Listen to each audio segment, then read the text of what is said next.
I am a bird watcher. Initially, when my grandfather talked me into joining him one day, I was reluctant. If only I never listened to him and stayed home. I must admit that in the years following our first outing into the smaller wooded areas of Nebraska, I absolutely adored it.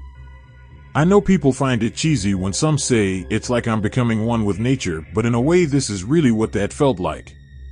Identifying bird species to the point of almost feeling like you know them on a personal level. It's refreshing in a way. That is until a few months ago. I began bird watching with my grandfather over 15 years ago, and being able to spend that time with him that I knew was dwindling felt like such a privilege. At least much more than others can say. He died last year, and I haven't been the same since. Not only mentally, the grieving process has never really hit me as hard as this. No losing family members as a child, no pets, and no friends. Just my grandpa. Although, in a strange, unexplainable way, I haven't lost him. At least that's how it seems. I guess that's why I am here to do. I don't know if I will receive any answers, but I'll ask anyways. It all started about 2 months ago. I drove down to one of me and my grandpa's favorite locations to watch and listen for those magnificent winged creatures. It was a rather gloomy day. Clouds of fog filled the horizon. It was slightly drizzling, just enough to where I could feel it on my feet, but not enough to fully soak my socks. Annoying to some, but to me, it just caused more memories of Grandpa to flood back. Nearly every spot I looked in that park reminds me of him. My mind connects words or sentences he finally crafted in his raspy, grunted voice with bark on specific trees I was looking at while listening to him. That's when I heard it. My grandpa's favorite bird.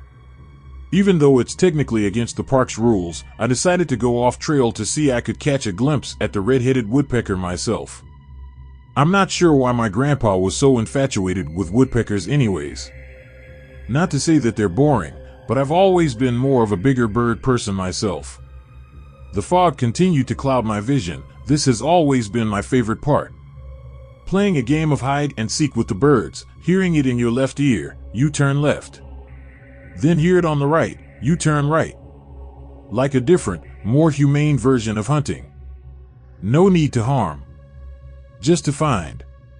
I heard it on my right, I turned right. Then on my left, I turned left. Then I found it. Peered around at the tree with the bird. About 50 yards away, only it wasn't a bird. It was a man. He was completely naked. Heavily malnourished. His face was drenched in blood. Repeatedly smashing his head against the bark. At the same rapid speed as a woodpecker would, and making the exact sound a woodpecker does. I couldn't take my eyes off it. I watched in horror as more pools of blood cemented itself on the base of the tree. Slowly trickling down. Then, in my own normal stupidity, I attempted to help. Hey! I bellowed in a cracked voice, knowing that at that exact moment, I shouldn't have said anything. Are you okay, sir? The man continued to bash, until the sound finally ceased to echo and the sound finally got to him. The man slowly reeled his head around to me. A mix of blood, saliva, and wood covered the entire circumference of his face. The excessive dripping from his forehead caused the vast majority of his face to be shrouded in a dark haze. As soon as he saw me, he let out a perfect woodpecker call. A high-pitched chittering sound, one that wouldn't be out of the ordinary for a bird. Yet much less ordinary coming out of a grown man. He then proceeded to get into a sprinter's start position for a track race. It seemed as though he was giving me a head start, and it didn't take long for me to register that. I took my opportunity, retraced my steps, and bolted back to the rickety wooden trail.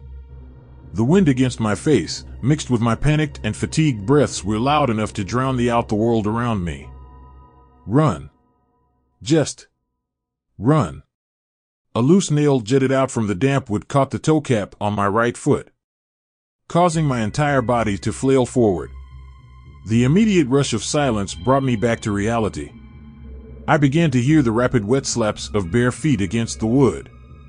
Before I pushed myself back up, I peered back around my shoulder.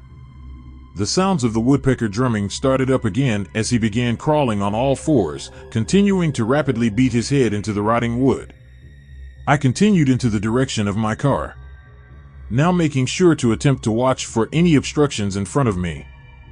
I jostled the keys from out of my pocket, trying to keep my pace as I did so. I successfully got to my car, but the man in my side mirror continued to sprint toward me, still keeping his perfect impersonation of a small chittering woodpecker.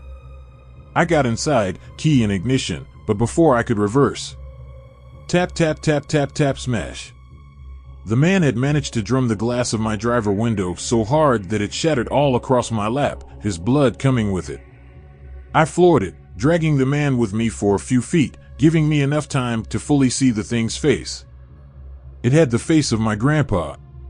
I attempted to mutter his name before a shard of glass still attached to the car quickly and silently drove into its neck. The shard detached and he rolled away from the car. The thing just laid there, motionless. I cried for what felt like hours. Losing someone you love and hold dearly is hard enough, but to witness it twice. And not only twice, but each second time holding in the guilt of feeling as though it's your own fault. I haven't been bird watching since the incident and currently have no desire to. I don't know how much posting this will help, but all things considered, I actually do feel a bit better.